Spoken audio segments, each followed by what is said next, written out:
Some years ago I did some work that brought me into contact with Taiwan and, more importantly, a small but powerful group of figures in Westminster who had long seen the moral and strategic case for being on the side of Taipei's government. As a consequence of this fleeting association, I saw firsthand the way China reacts to Taiwan's independence.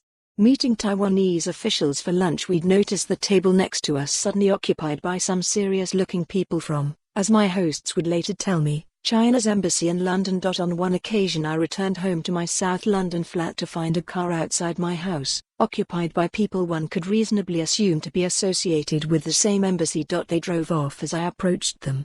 I mention this only to demonstrate how much apparent interest was paid to me, a minnow, whose activities were unlikely to change the course of human history. Imagine, then, what life is like for the Taiwanese who are menaced every day by a government in China that remains fully committed to retaking this island democracy by military force.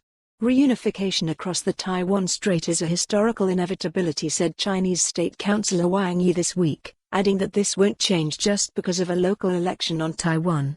The election of which he speaks saw more than 8 million votes, 57%, cast in favor of President Tsai Ing-wen, whose campaign for re-election was based on standing up to China's threats.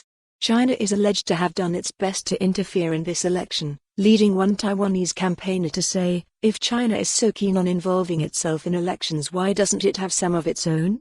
The bottom line is that anyone who supports democracy, self-determination and liberty should hail the Taiwanese election result and pledge their support for this bold, dynamic and fearless island state. There should be no ambiguity. Taiwan deserves support, recognition and praise. China's bullying approach should be condemned. Mighty tome, an absolute doorstop of a book landed on my desk this week, The Spears 500 Guide to the Top Private Client Advisors, Wealth Managers and Assorted Professionals, useful to the mega-rich. Personally I don't have any wealth, but it's a valuable directory of potential industry sources.